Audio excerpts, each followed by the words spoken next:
Hello guys, welcome back to another video. This is a Football Connect. I'm your host Sam, and we are back in the last review of the week. Week 11, the week everything comes crumbling down, they all fall apart. This is what we call when we talk about things fall apart. It all happened in this week, people, and we are gonna go through it one by one. Yeah, that's the exciting part. We go through it one by one. How things fell apart. We're gonna talk about it. You know, they kept on telling us that there were two teams that were undefeated in the Premier League. Arsenal, Arsenal, where Asa said, then I think we have to say Tottenham were crucified because that was a serious crucifixion. I'm telling you. And we are gonna talk about all of these things because it's exciting time, you know. You see smiles in my face, you know. I remember, I haven't forgotten. September 28 or 29. September 29. Where Tottenham Hotspurs wrote their title race onto us. They wrote it with Liverpool. So I'm not gonna be salty about that. I'm just gonna try to analyze the game. I'm just gonna try to analyze the games. So if you're gonna judge whatever you're gonna pick from whatever that I'm gonna be saying, go for it. But here we're gonna talk football, people, and we saw it.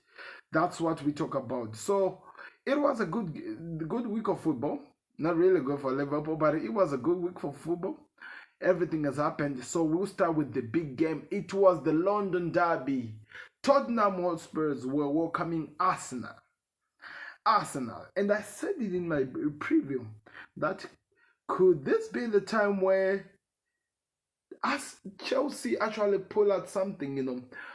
I was like, could this be the time where Chelsea actually take something out of this? Because these guys have been trying. If you remember Chelsea against Arsenal, you saw them fighting. And we saw them even against Liverpool, showing that they have something to prove. But they needed to actually give us the evidence of whatever they were talking about, whatever they were going to give us. And I feel like they did it today.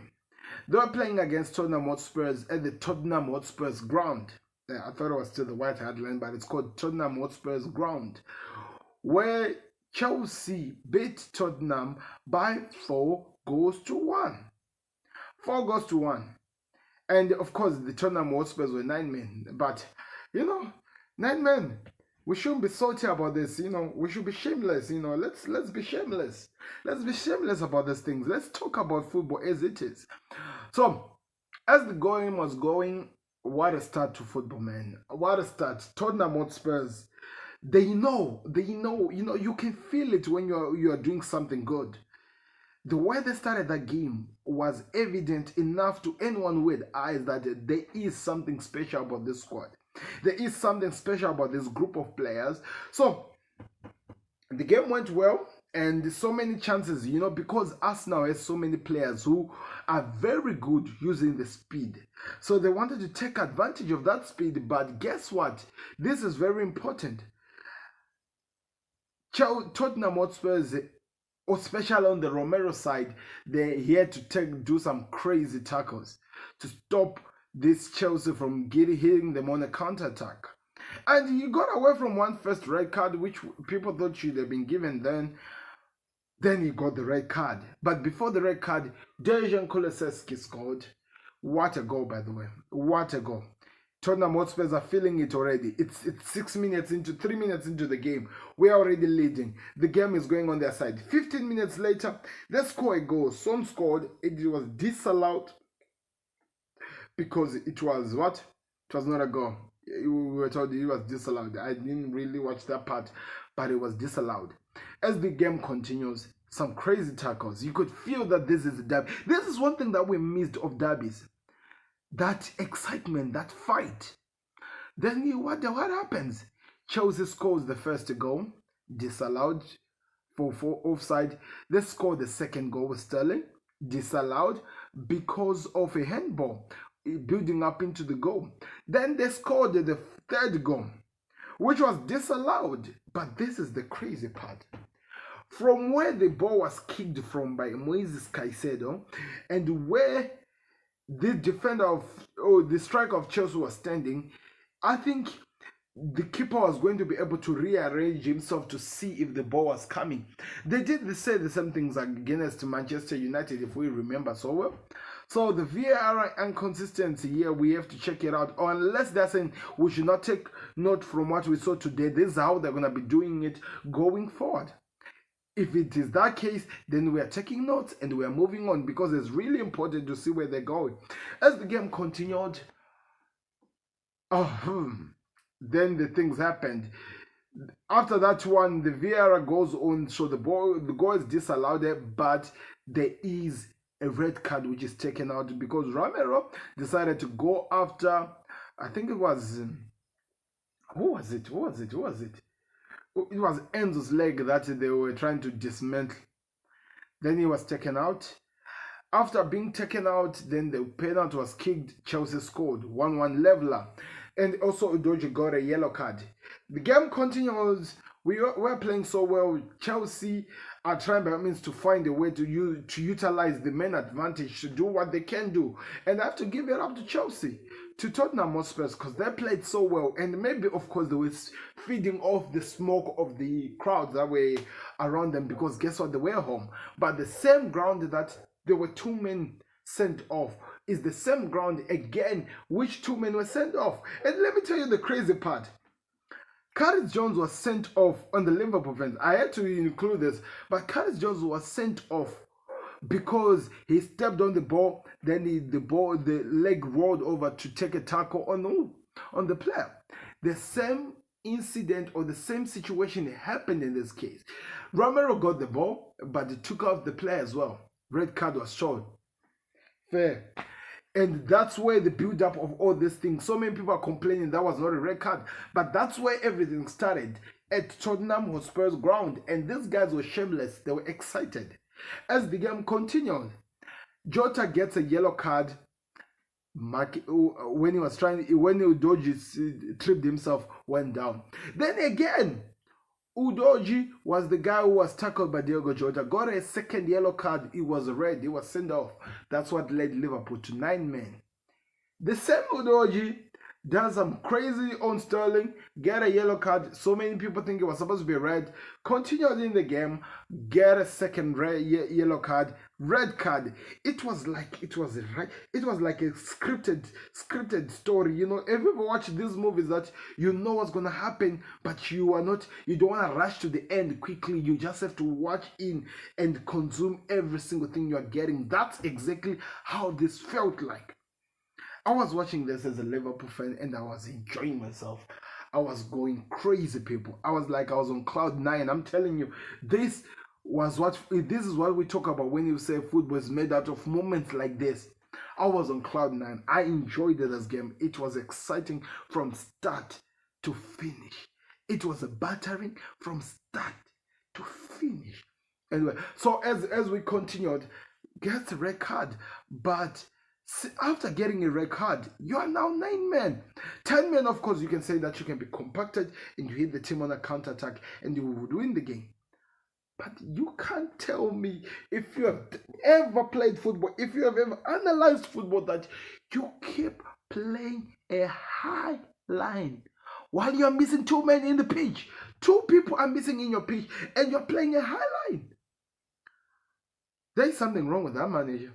I'm telling you, Postecoglou, they've been talking about this anchi ball, whatever.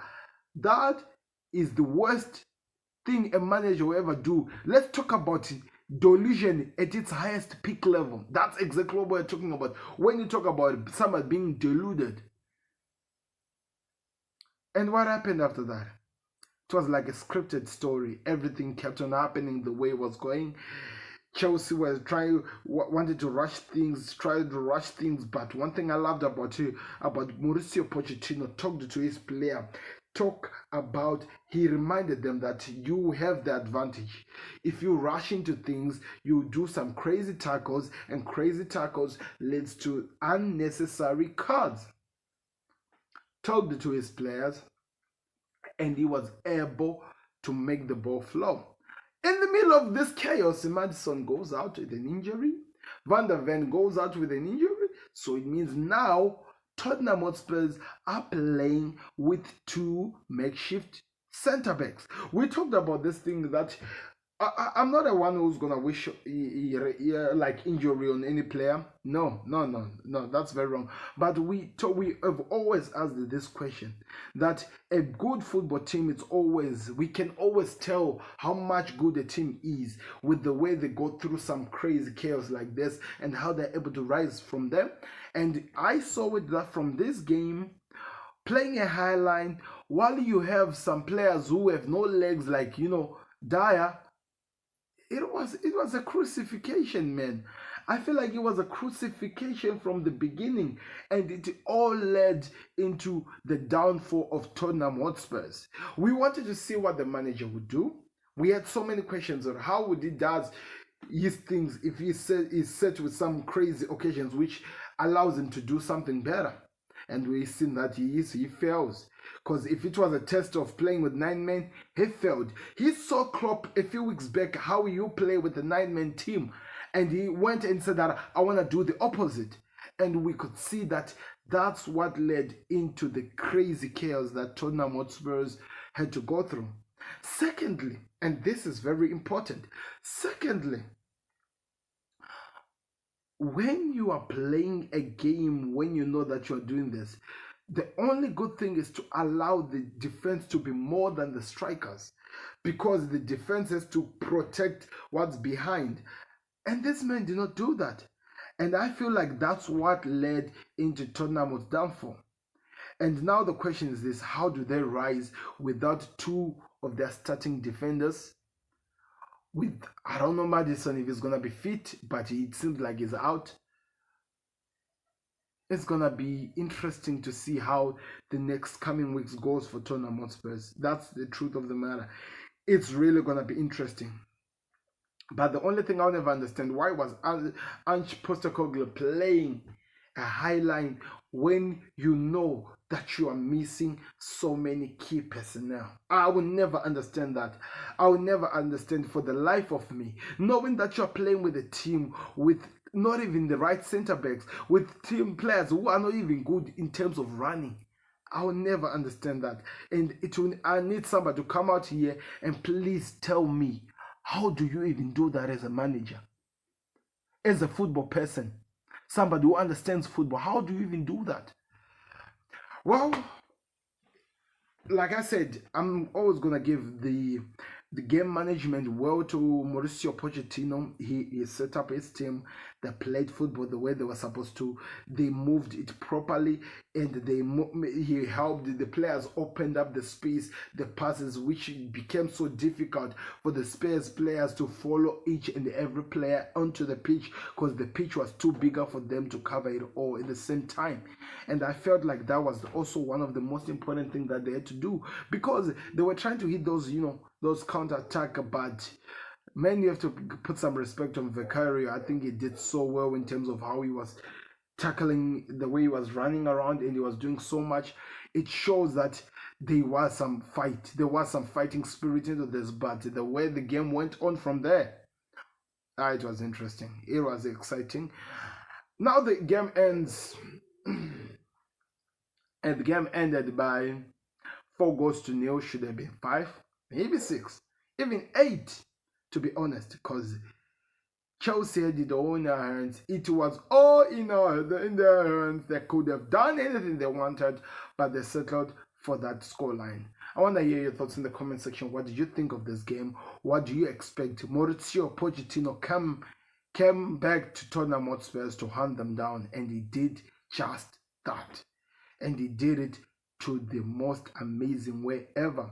I was really excited to watch this game. Now let's see how that build up to go forward. I want to hear your thoughts in the comment section. Click the like button, subscribe to Connect. Now let's move on to the other story that I'm still angry with it.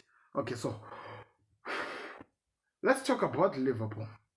Yesterday they went to Luton Town, and I have to say, performance-wise, no problem. But sometimes passes with no direction, with no way you're going, it always leads to problems. And I feel like that's what we saw with Liverpool. They had the creativity. Darwin Núñez was missing. They had so many creation that they made, but Darwin Nunes missed so much that he became the talk of the town. Luton Town defended so well. Nakamba, I have to say, Nakamba and who was that? Rosbach played it to absolutely perfection. The way they were defending against Liverpool, they stopped them from doing anything. They could not allow them to keep going forward. They did anything they could do to get this game well into their hands, and they did so.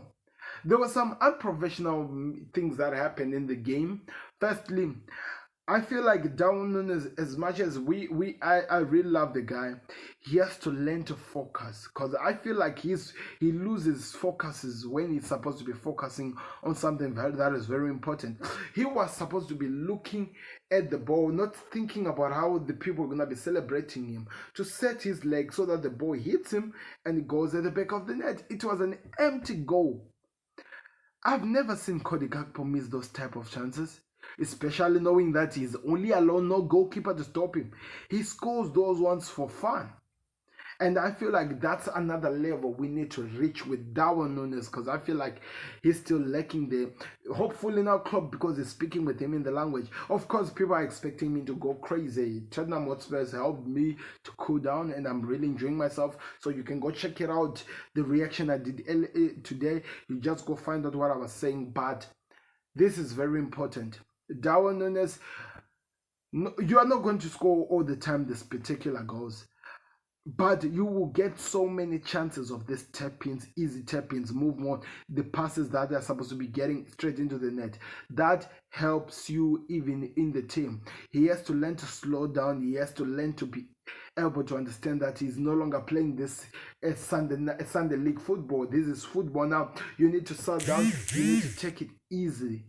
You need to take it easy. It's like how you get involved, in some certain things. You need to learn to calm down. And I feel like he was rushing in moments where he needed to chill, and he was making some crazy decisions when he needed to take his time. And I think that's what costed us yesterday. And I don't really know what else I can say than there has to be an improvement on that. And I feel like the Andre news has never come at the right time. We need to get Andre, because we can see that we are missing that defensive midfielder. We can see that we are missing the player that is going to fulfill and give us what we need. Because if that doesn't happen, I'm telling you, we're going to keep wishing, keep dreaming, but we will be punished at the end of the day. So that has to be worked on, because it's very, very, very important. Very, very important. So the game finished 1-1. Lucha Diaz with the last minute goal, which I felt like it was an amazing thing. I felt like it was poetic justice. I felt like there's something that you can take forward out of this game and be smiling. Any Liverpool fan would be doing. I know that I did. So now let's build from that. Let's see where we can go from there, because I feel like Liverpool has so much to do, and they can still work on actually achieving more.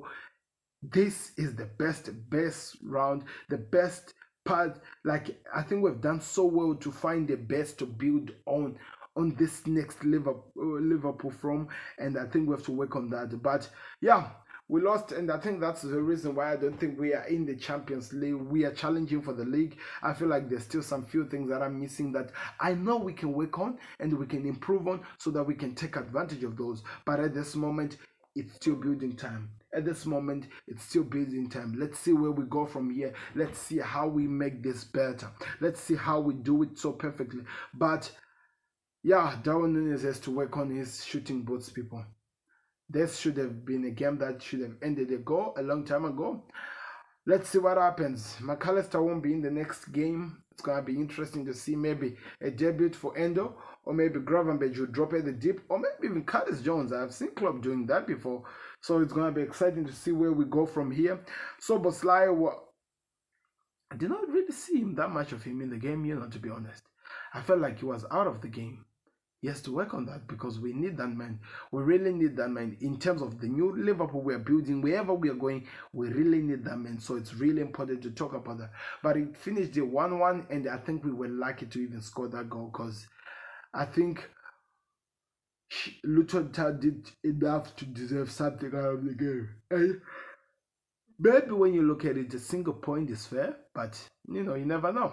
Then another shocker of Sunday, we witnessed Aston Villa being humiliated, being castrated, and being embarrassed by Nottingham Forest. Who saw that one coming? I thought it was going to be an easy win. They're going to be beating this team, moving forward, and seeing what they build from there. But what a game, man. This is what makes the Premier League exciting. You can never predict it. You can never have an idea of what's going to be happening next. And I think yesterday's game gave us really what we are talking about when we say we can never predict what happened. They won by 2-0. Martinez with a haul of a touch where he was supposed to save the ball out. It came back and it went in. It was crazy. It was crazy, and I think we can see where this game will go, this football will be going on. But it's exciting times, people. Time to build up and time to see where we go in from. So these were the games that we saw. Mikel Arteta went crazy this week, shouting about the VAR. We have done so much already on the Connect, talked about the game, did some reaction. Go check it out. Now Chelsea have humbled Tottenham, have put them back into the grass. So there is another exciting news to talk about. We will get into it, in-depth look, analyze it, and we hear where we go from there. But all in all, people, I'm a happy man. Click that like button, subscribe to the Connect, and maybe we are now starting to see that gap opening up. City are back at the top. And we always know what Pep Guardiola does when he goes back to the top. Click the like button, subscribe to Connect. If you want me to hear what my thoughts were on the other games that were played, go check out the first reaction that I did. I talked about all the games that were played on Saturday, but on this one now I'm talking about what was happening on Sunday and also today on Monday. I'm out. I've been your host, Sam. We'll be back again with another one. People, so many reactions to do. The league leaders who were up top have been humbled. Postecoglou was playing a highlight. So many people are going to talk. We're going to be listening, and we'll come back to see you. We're out. Peace. Subscribe.